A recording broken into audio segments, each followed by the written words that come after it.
What's going on, guys? Welcome back to the next Gen Madden 25 video on my PS4. Please do me a favor, take a moment, hit the like button for me, subscribe to my channel if you aren't already. Criticism in the comment section. As always, run over to Twitter, give me a follow. My username is Shutdown Safety. It's a game between myself and Resolve Online Gameplay. He actually ended up winning by a touchdown, but wanted to go back to one of the bigger plays in the game and break down some things that were really wrong with this outside run and see what you guys think about it, but also, you know, show some areas where the game needs to improve going forward. So this is a counter run, pretty nice design here, and you can see Williams gets it, starts to run off behind his blockers, and everything looks fine here once Wharton goes up and clears out Vontae Davis. But the problem starts to come in when we look at some of these interactions.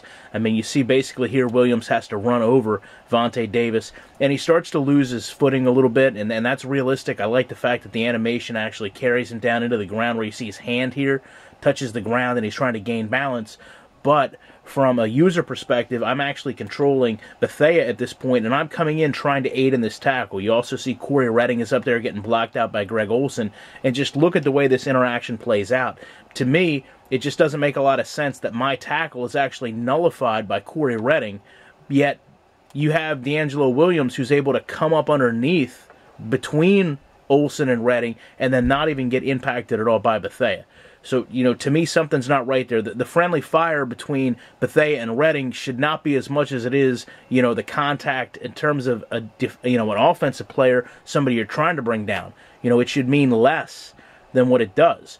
So he breaks free out of this, and you're going to see a pretty good error on my part here. You see there, the stiff arm goes into play, so I'm assuming that that's what he's going to try to do, you know, some type of power move. So I decide at that point it's time to meet power with power. I get Pat Anger here in the left side of your screen, start to come over, and I'm going to lay down a hit stick, and he slams on the brakes and puts on a beautiful stop that allows me to basically glide past him. He re-accelerates, and really at this point I start to wonder where my defense is, because I don't see anybody else in the screen as we're playing this live, and he starts to go up the field another 20 yards.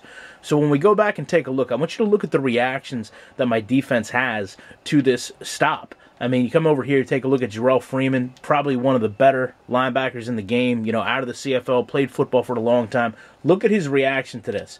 Even though it's not in a perspective of where it's going to bother him in terms of pursuing upfield, this juke actually spins him around. He stops right here as it happens. You can see right there is the juke in the background, and you can see here Freeman stops and spins back around.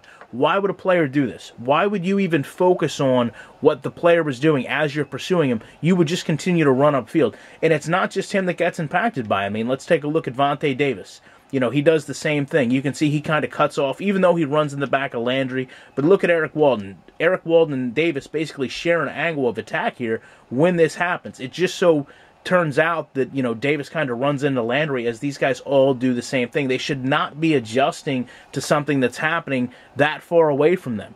You know, these are the things that really impact pursuit upfield and turn these into huge plays, because you don't have defenders in a position to make a tackle because they've so extraordinarily reacted to something they shouldn't even be paying attention to. So just to play this for you at speed from the running back's perspective, love to know your guys' opinions on it. Appreciate you taking time to check out this video, and you know I will be back in the week with more content.